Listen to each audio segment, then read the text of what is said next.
भगवते वासुदेवाय।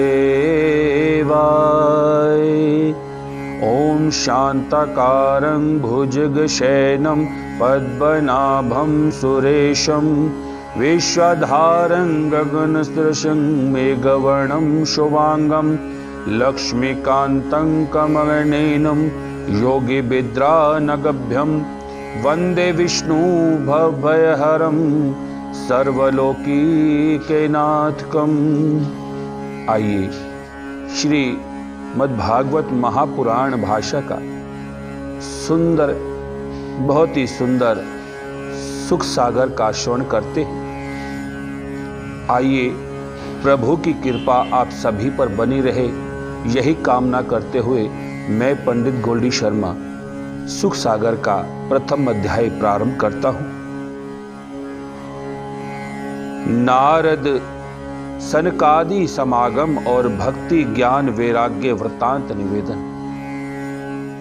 द्वापर के अंत में श्री कृष्ण जी ने अपनी लीलाओं को समाप्त करके बैकुंठ धाम को चले गए थे और कलियुग के आगमन के परिणाम स्वरूप धर्म क्षय और अज्ञान का अंधकार बढ़ने लगा था।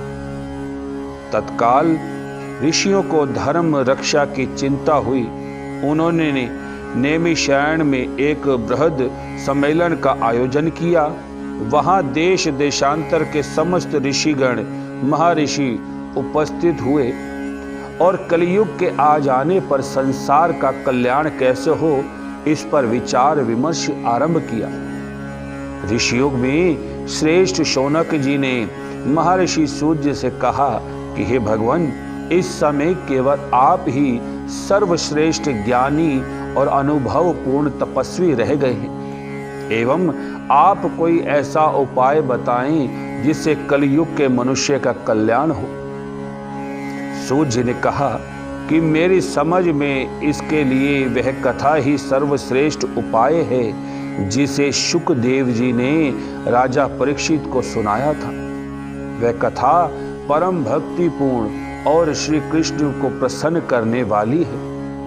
इस कथा को सबसे पहले सनकादिकों ने नारद जी से कहा था और इससे पहले नारद जी ने इसे ब्रह्मा जी को सुनाया था।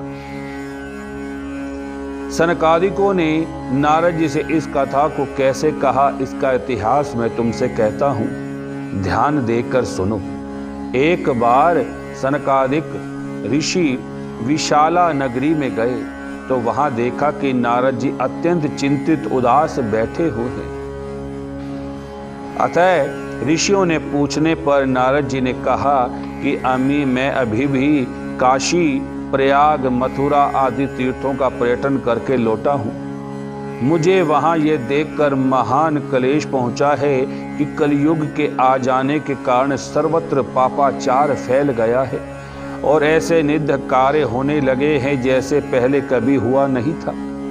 श्री कृष्ण भगवान की क्रीड़ा भूमि में मैंने एक तरुण स्त्री का अत्यंत दीन अवस्था में बैठे देखा, जिसके पास 2 मृतक मनुष्य पड़े हुए थे और वह उनकी सेवा में तल्लीन थी। मेरे प्रश्न करने पर उस स्त्री ने बताया कि मैं तो भक्ति हूँ और ये दोनों मेरे पुत्र हैं ज्ञान और वैराग्य, जिन्हें कली के निर्जर करके मृतक अवस्था में पहुंचा दिया है। मैं द्रविड़ देश में उत्पन्न हुई हूँ और कर्नाटक, महाराष्ट्र, गुजरात तक आते आते वृद्ध हो गई। यहाँ वृंदावन में आ जाने पर मैं तो पुनः तरुण अवस्था में प्राप्त हो गई, किंतु ये मेरे दोनों पुत्र ज्ञान और वैराग्य मृतक हो रहे हैं एवं मैं यहाँ से दूर देश चले जाने का विचार करती हूँ।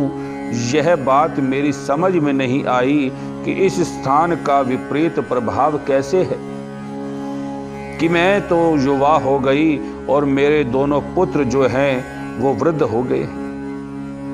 यदि इसका कारण आप कुछ जानते हो तो हमें बताइए। नारद जी ने कहा, कली के कारण ज्ञान और वैराग्य लुप्त प्राय हो रहा है और केवल एक भक्ति ही मनुष्य के लिए कल्याणप्रद मार्ग अब शेष रह गया है। यहाँ वृंदावन में भांति नाच रही है। एवं तुम यहाँ पर आकर तृण हो गई हो, क्योंकि वृंदावन धाम में, पावन धाम में केवल भक्ति है। और जो भक्ति से ठाकुर जी का स्मरण करता है, राधिका जी का स्मरण करता है, उसके जीवन में आनंद ही आनंद है। क्योंकि कल युग में केवल एक भक्ति ही है, एक सिमरन ही है जो हमें हर बड़ी से बड़ी परेशानी से दूर कर सकता है। तो आप सभी से यही निवेदन है कि जब भी आप पूजा अर्चना करें, भक्ति से करें, भाव के साथ करें, पूर्ण रूप से श्रद्धा के साथ करें। आइए कथा का आगे श्रवण करते हैं। एवं भक्ति ने कहा कि राजा परीक्षित ने कलयुग में स्थापित कर अच्छा काम नहीं किया। नारद जी ने कहा कि राजा परीक्षित कली को मार डालने के लिए उधर हो गए थे, परंतु उन्हीं की शरण में आ गया और राजा ने यह समझ के कि अन्य युगों में जप तप समाधि आदि फलों से कहीं श्रेष्ठ फल कली में केवल कृष्ण की गुणानुवाद से प्राप्त हो जाता है। एवं उन्होंने कली को छोड़ दिया और वह प्रतिष्ठित हो गया।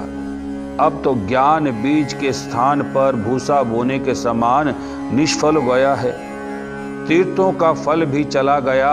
ऐसी स्थिति में भक्ति के अतिरिक्त धर्म ज्ञान आदि में कुछ भी सार तत्व नहीं रह गया है। बोलो श्री विष्णु भगवान की जय। आज की कथा यही समाप्त करते हुए, विश्राम देते हुए, अगली कथा आपको बहुत जल्द इस YouTube चैनल शिव शक्ति भक्ति गंगा में आपको आगे मार्गदर्शन करते रहेंगे, श्रवण करवाते रहेंगे। तभी तक के लिए आप हमें आज्ञा दें।